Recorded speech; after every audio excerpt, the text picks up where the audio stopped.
All right, so this is the most important 49ers analysis of the offseason. They just gave out a new contract to Christian McCaffrey. They also gave out a new one to Jawan Jennings. Yet, while rewarding both of these key players with more guaranteed money, the 49ers also opened up more 2024 salary cap space. And salary cap strategy is what is going to show us the 49ers' path forward and their strategy forward with Brandon Aiyuk, Brock Purdy, and just keeping this entire roster together to the greatest extent possible in general. So, studying how the 49ers have done these contracts for McCaffrey and for Jawan Jennings is absolutely critical. The article is up now on The Athletic. It came out this morning. How the 49ers paid Christian McCaffrey and still have room for Brandon Aiyuk and Brock Purdy's contracts.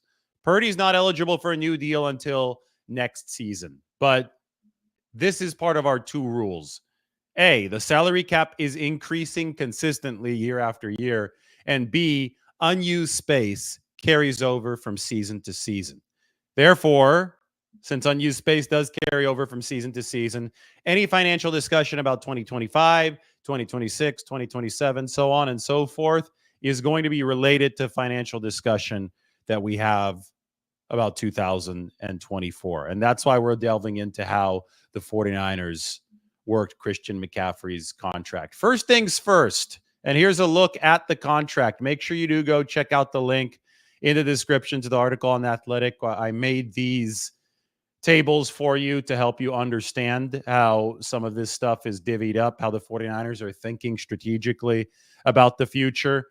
The Christian McCaffrey contract, as you will see here, stretches until 2030 when it comes to its current cap divisions, its current cap impact. There are cap hits at this point that stretch out until 2030. Now, the final 3 years of the deal are void years. That is allowed by NFL rules, and the 49ers are using these void years to stretch Christian McCaffrey's cap impact all the way until that 2030 season.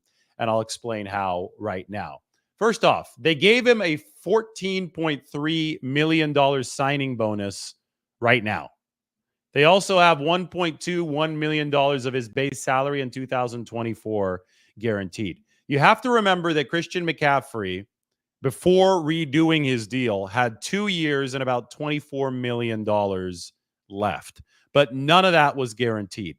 So obviously the Offensive Player of the Year deserved something extra, maybe a little extra money, maybe whatever he already had coming to him anyway, guaranteed. The 49ers were able to give him both, and they tacked on 2 years to the deal. Now, the 49ers benefited from this because by NFL rule, any money that you give out as a guarantee through a signing or an option bonus can be stretched out for up to 5 years.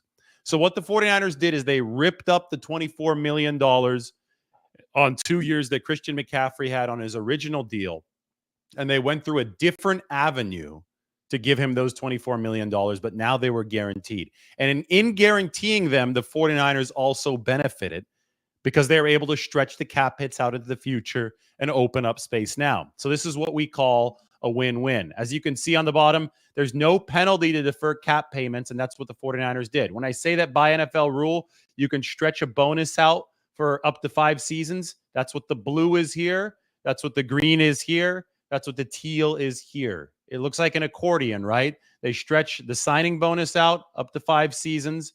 They stretch a first option bonus out, which is guaranteed up to 5 seasons. And then a second option bonus doesn't kick in until 2026. So we have a staggered setup here with Christian McCaffrey's deal. In 2026, that option bonus kicks in. I think it's $10.55 million. So 10.55 divided by 5 is 2.1. 2.1 stretches out 5 years to 2030. So through all of this, the 49ers have kept Christian McCaffrey's 2024 salary cap hit down at $6.7 million. It previously was up near $14 million. So they saved $7.4 million in salary cap space now. They also save about $5 million in 2025. They keep this very affordable, as you can see all the way through 2026 when it's an $11.9 million cap hit. And then some of the bigger damage comes later. But let's go back to our two rules. The salary cap is increasing year after year. It just increased over $30 million from 2023 to 2024. It's tied to NFL revenue. And unused space carries over from year to year. So if the 49ers open up space now, they can carry it over to the future to help them pay for when these bills will come due against the salary cap. A lot of people will say, well, the credit card's going to come due. And that's one of the dumber analogies that I've ever heard, because a credit card, if you don't pay it immediately by the deadline, interest starts accruing. There is no penalty to defer cap payments. Think of it as a zero interest loan. It's just like paying for a bunch of stuff on your credit card and then saying, oh, I don't want to pay for it for another 5 years, and the credit card company not charging you any interest. That'd actually be a really smart play, right? Because we got inflation. So in the future, if you save your, let's put it this way, there's cap inflation. Cap inflation is happening because the cap is increasing year after year after year.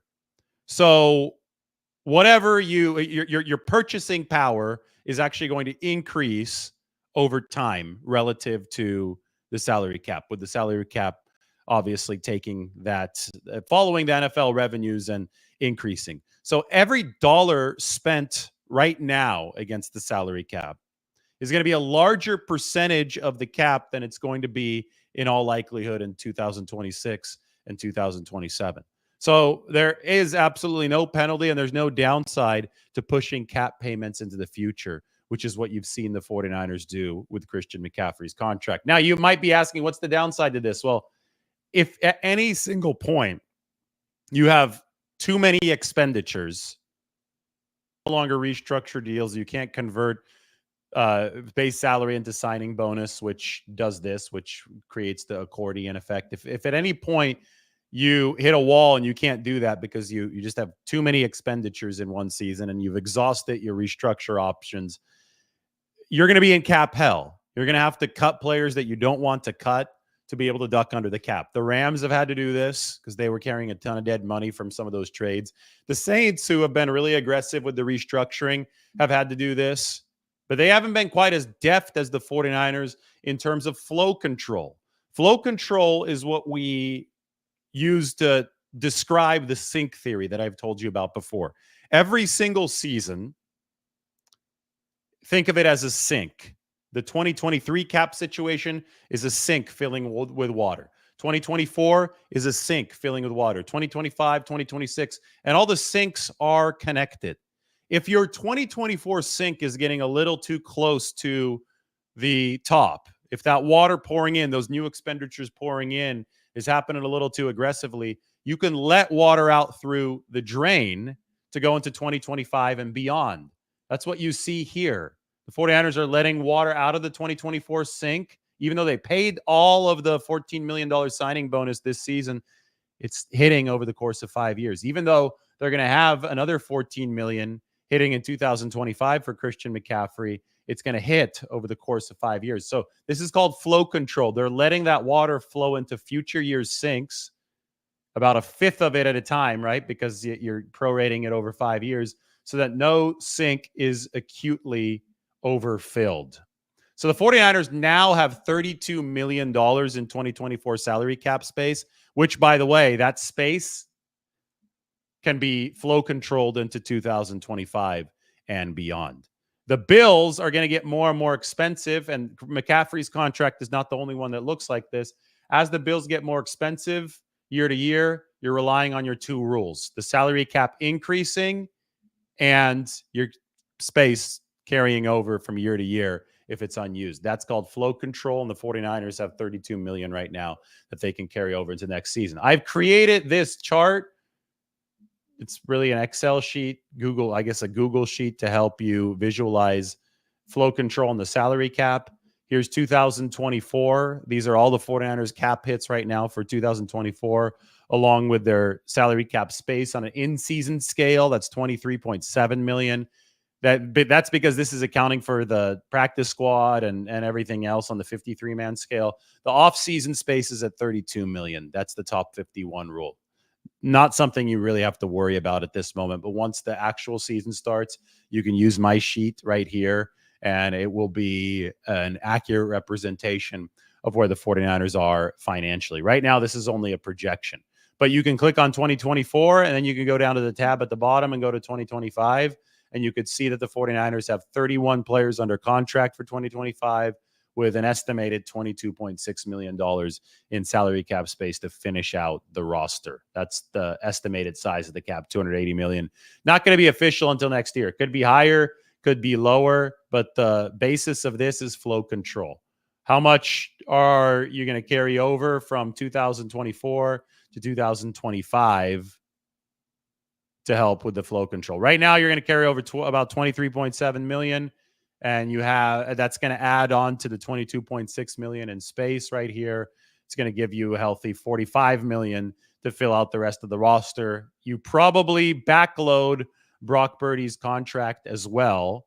And let's talk about that for a bit, because the triple bonus structure is something that the 49ers used with Christian McCaffrey, and it's something that can show us how they might structure Brock Purdy's contract next year, and also how they might structure Brandon Aiyuk. So we could talk a little bit about how much the 49ers can possibly afford in the case of Brandon Aiyuk. But anyway, the triple bonus structure is seen here in the blue, the green, and the teal. In the past, teams had maybe given out one signing bonus, and that was it. So the signing bonus was guaranteed money that stretched out over 5 years. That would help them save money in the short term against the salary cap. Starting a couple years ago, I believe the first time the mechanism was used was Fred Warner's contract in 2021. The 49ers began awarding option bonuses, which were guaranteed a year into the contract, so they wouldn't trigger in the first year, but they would trigger in the second year, and those also had a cap impact that stretched out over 5 years. Because 5 years, starting a year later, actually goes into year 6, you would have to add a void year for the proration purposes.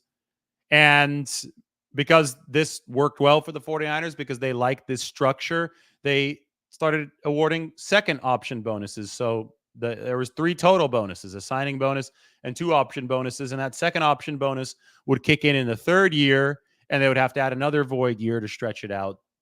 What is this? 1, 2, 3, 4, 5, 6, 7 years down the road.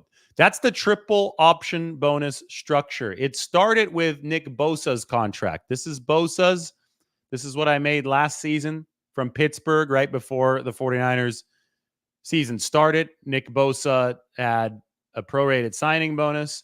He had an option bonus, and he had a second option bonus totaling a lot of money, 65 plus 29. Bosa's contract was massive, and that allowed the 49ers to stretch the cap hit out on Nick Bosa. So when we talk about what they might do with Brock Purdy, we see the triple bonus structure. Purdy's deal is going to be even bigger, right? We're talking in the 50s, maybe even 60 million annually next season.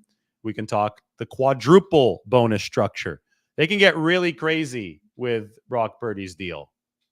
Something like Jawan Jennings had a double bonus structure because it was only 2 years. Purdy's triple bonus, Nick Bosa's triple bonus. How about the quadruple bonus for Brock Purdy next season? We shall see.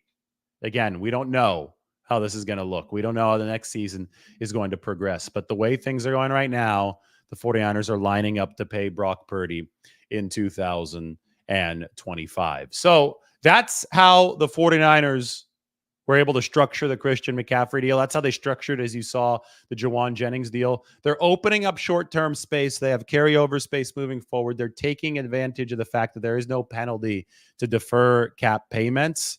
And as you can see, there is cap solvency here for the 49ers. If I need to illustrate this again, I will. I'll go to my salary cap sheet. There is a lot of, I don't want to even say misinformation. It's just people that don't understand the salary cap talking about, there's no way the 49ers can afford this. There's no way the 49ers can afford that. They're going to have to cut Deebo Samuel here. No, it's not true. The 49ers have built a sustainable plan, and they actually executed it in sustainable fashion to be able to continue growing their A-list core of players. The key is financial efficiency to make sure that the flow control is something that makes sense for the football team when you're marrying money and on-field performance together. You have to have cost-efficient contracts. And the second that a contract isn't cost-efficient, you better get out from underneath it. You better not be saddled with that contract on your team. So the 49ers were cutthroat this offseason. Eric Armstead had missed 13 games over 2 years. They told him to requested for him to take a pay cut. They said from 18 million down to 6. Armstead said no. They weren't able to find middle ground. He signed with Jacksonville for 14. The 49ers obviously believe that's an overpay on the Jags part. They traded for Malik Collins at a number of about 8 or 9 million instead. That was the 49ers budget. They're going to hope for more cost efficiency out of defensive tackle. They requested that Kyle Juszczyk take a pay cut, and he obliged. He did. So now Kyle Juszczyk, over the course of the next 2, 3, 4 years, the 49ers will save a good $5 or $6 million on the salary cap. They're managing flow control preemptively with some of these adjustments that they're making. They're trying to get cost-efficient adjustments on the books so that the money that flows from season to season is at a manageable level. So that sink is never completely getting close to overfilling. And when San Francisco does that successfully, they're able to turn around and they're able to hand out deals essentially on an annual basis if they continue having stars mature into veteran contract years. In the case of Brandon Aiyuk, you see why the 49ers are playing hardball. They're playing hardball for the same reason that they played hardball on the front end with Eric Armstead and with somebody like Kyle Juszczyk. They have to make sure that every contract is cost efficient within their structure. So Justin Jefferson just signed a massive, massive deal with the Minnesota Vikings to the point where, I wrote about this in the article. I had a tweet about it too. We might as well get that tweet up on the screen. Here it is. The Justin Jefferson jump over all other receivers. His fully guaranteed money at $88.7 million. Then there's a $36.2 million gap between Jefferson and Tyreek Hill. $36.2 million. That's massive. So that gap shows and really illustrates a gulf that the 49ers do not want to enter into, that Brandon Aiyuk would certainly like to enter into. But you've got to negotiate the best deal for your organization, just as Brandon Aiyuk has to negotiate the best deal for himself. Whenever that there are two diametrically opposed incentives, though, if Brandon Aiyuk is up here or in this gap and the 49ers are offering money closer down here, whenever there are two diametrically opposed incentives, a standoff is likely to happen. And that's where the 49ers may be right now. I proposed a contract for Brandon Aiyuk a couple months ago. This is what the article looked like. What Brandon Aiyuk's potential new contract with the 49ers might look like. The contract that I proposed happens to use a double bonus structure. Didn't use a triple bonus structure, but hey, maybe the 49ers can do that. I came out and I said that something around $25.7 million a year would be acceptable potentially for Brandon Aiyuk if it wasn't saddled with funny money, with fluff, like Tyreek Hill's deal. Amon-Ra St. Brown's contract is saddled with fluff. It might be worth $30 million a year, but if Brandon Aiyuk just wants to match that deal, well, with the fluff, then I think it'd be a no-brainer for the 49ers to match it. I would think, based on what TJ Houshmandzadeh, who's Brandon Ayuk's wide receivers coach, said, he said that he'd be okay with the Amon-Ra St. Brown contract. I'm not sure if TJ is telling us the complete picture there. Sure, Brandon Aiyuk would be happy with $30 million a year, but would he have the type of guarantees that especially his agent is going to try to make sure that he gets as a durable wide receiver who's, hasn't missed more than a game since 2020. So the APY and the fully guaranteed money, those are two figures that you have to toggle between. Fully guaranteed money, in my opinion, and I think in agents' opinions and most players' opinions, is much more important. When I recommended this budget for Brandon Aiyuk, I pointed out that the 49ers would drop his 2024 salary cap hit from 14 million to 8.1 million, at least according to my proposal. That drop would open up space in 2024 and allow for carryover later. The bottom line is that the 49ers must stay financially responsible in this Brandon Aiyuk situation, because you don't know how big the Brock Purdy deal is going to end up being a year from now. You don't know exactly where the quarterback market is, and you sneeze once and the quarterback market gains $4 or $5 million a year. And over the course of a 5-year deal, that could be $25 million against the salary cap. So if you don't know where exactly the quarterback market's going to be when you have to pay Brock Purdy, you don't know if you're going to have to use a quadruple bonus structure just to fit that into the cap situation. You have to be as financially efficient at every single corner ahead of time, because we don't know where the cap is going to be next year either. So that's why you've seen the front end work with Eric Armstead. They obviously cut him because they did not want to saddle their books with an inefficient contract given the injury situation. You've seen it with the Kyle Juszczyk situation. You've seen it with how the 49ers are structuring the deals of Christian McCaffrey and Juwan Jennings, and going back a year, Nick Bosa. All of this stuff is tied together because it's part of the 49ers' larger financial strategy. And because it's tied together, I made my Brandon Aiyuk proposal using some of the same principles, pushing money into the future. The 49ers are currently surfing a wave when it comes to the salary cap, and they want to continue surfing it by taking advantage of flow control and the fact that the salary cap is increasing and unused cap space carries over from year to year. All right, I have a time to answer a couple questions, so we're going to go ahead and move to 49ers Q&A. Do I think a deal will get done before training camp? I'm less optimistic than ever about that. I think the report was that TJ Houshmandzadeh, Aiyuk's agent, or not his agent, his wide receivers coach, sorry, Ryan Clark is his agent. Houshmandzadeh said that it seems that Brandon Aiyuk is less optimistic than he was before, for a simple reason. And TJ didn't say this, but I've said this. If the Jefferson money is out here and the Aiyuk, the 49ers preferred spot is back with the rest of the pack, and they see the Jefferson money as an outlier, Aiyuk is going to be closer to here. He's going to be pushing for the higher money, and the 49ers are going to be closer to here. There's only been more polarization that has developed as of late. And if there's more polarization, then both sides are likely to just stake out in their respective camps and wait for some firm deadline pressure. And the start of training camp is definitely an inflection point in terms of deadline pressure, but it is not the be-all, end-all. For Nick Bosa last year, the be-all, end-all was week 1, right?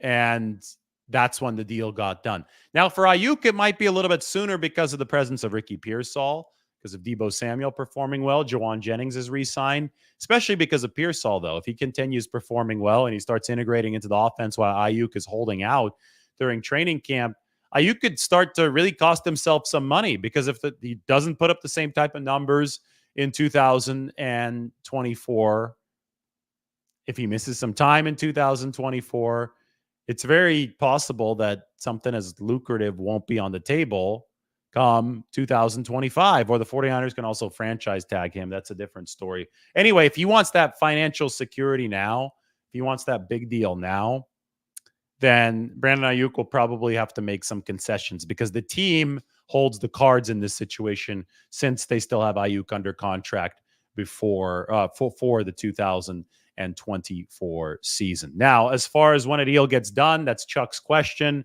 It's going to depend on the power of that deadline pressure and how much it exerts on each side of this negotiation. There are deadline pressures that favor the team. There are deadline pressures that favor the player. Last year, Nick Bosa enjoyed deadline pressure that favored him. The 49ers needed Bosa in uniform playing in week 1. And by the time that Bosa had held out throughout all of training camp and Week 1 was rolling around, and the 49ers were in win now mode, trying to get back to the Super Bowl. I mean, I think they were very ready to acquiesce to a lot of Bosa's demands. $34 million per year was the APY, $88 million fully guaranteed. The deadline pressure leverage might be different in the Brandon Aiyuk situation because he's not Nick Bosa. He's not quite as important to what the 49ers are doing as Nick Bosa. And also, Ricky Pearsall's now on the building. And if Pearsall's as good as he was over the course of OTAs, if he can carry that over into the more contact-full world of training camp and then into preseason and then the season, but especially throughout training camp, if Aiyuk hadn't signed it at that point, the 49ers may have the deadline pressure leverage on their side.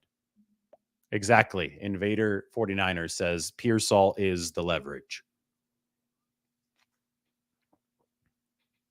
Andrew says he's not getting worried until 2 weeks before week 1.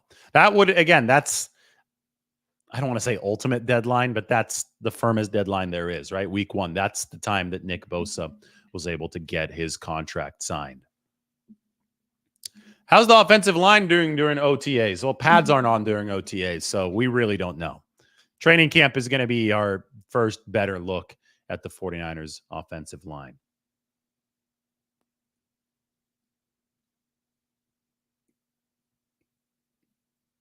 Is it realistic for the 49ers to get back to the Super Bowl next season? Absolutely. 49ers have maybe the best roster in the NFL. I think they had the best one last year. I think that they might have gotten better this year. They are Super Bowl favorites, so I think that it is realistic for them to get back there.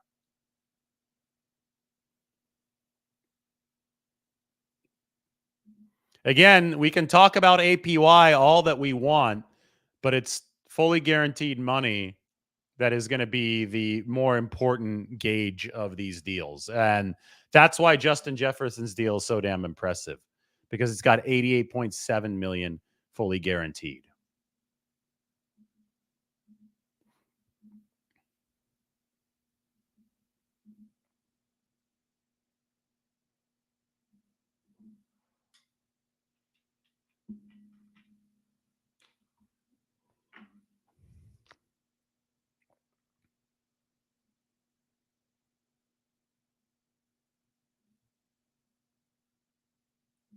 How much are the 49ers underestimating the loss of Greenlaw, Hufanga, and Armstead with regards to stopping the run? Well, with those guys last year, the 49ers ranked number 26 against the run. I think a lot of it was schematic. They got rid of Steve Wilkes. They're going to hope that helps the run defense by dedicating a little bit more to stopping it. Now, in the case of Armstead, yes, he was a good piece against the run, but I think the very key piece against the run that the 49ers lost was before that, DJ Jones, nose tackle type in the middle.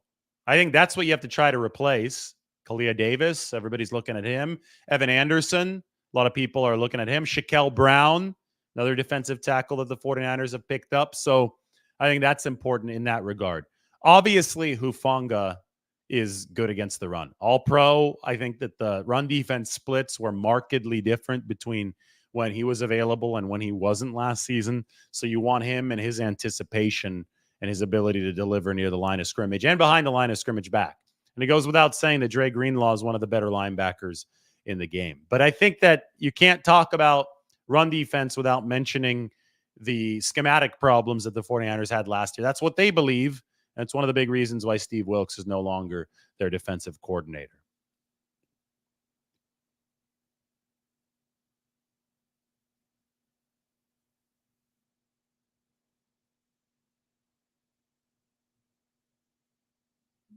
Smash that like button. Do I think the Purdy extension takes a while next year, or do they just give him what he wants? Well, I don't know what Purdy's going to want. These are things that we can't answer right now, guys. We don't have the information. We need to see how Purdy plays this year. We need to see how the 49ers do. We need to see the full parameters set for what he can ask for. And then based on that, we can start making predictions and start analyzing what the 49ers do. But we still just don't have enough variables.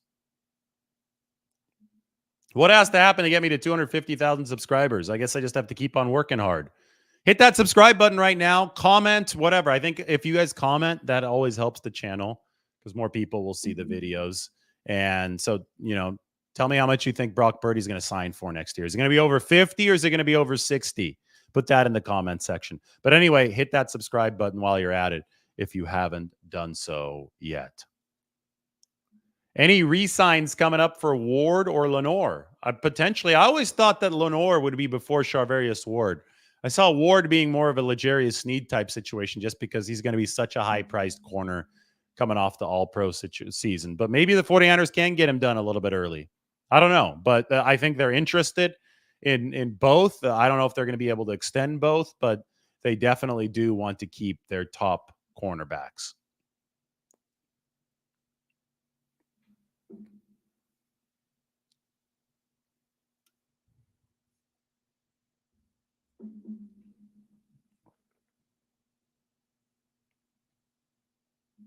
Every time a player sits out due to contract, they follow up with a subpar season, says Gator Doc.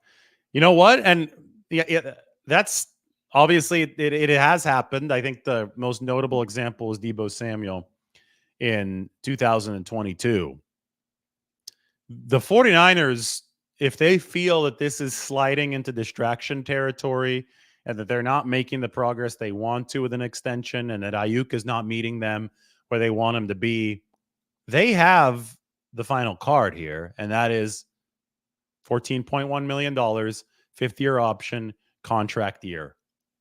And then that way you have Brandon Aiyuk playing for money. Yeah, I mean, you got him playing in a contract year. It's not like he's just been paid, and you could see the distraction of the whole process, and then the newfound money that's coming. You could see that correlated with a drop in play. No, you can make him play on that fifth-year option, and the 49ers have not been shy in saying that is one of the options on the table. So let's see how they play this. I think that they have been able to at least see some lessons over the past couple of years with Samuel and Bosa about what they might want to avoid in some of these proceedings. We haven't seen them lean yet on that fifth-year option in the past. In a situation like this, I don't think anybody ever expected Mike McGlinchey to get extended early. He played on the fifth-year option. I think he actually even was hurt the year before that fifth-year option. So there was going to be no reason for him to sign early with it. Then they let him go right to the Denver Broncos. So anyway, it would be relatively uncharted territory for this regime to say, okay, we'll just punt on this. But it is an option at the 49ers' disposal. And I don't think that they would be shy in using it if they can't find that middle ground with Brandon Aiyuk, which might be harder than ever to find now, given the Justin Jefferson deal and how that receiver market is progressing.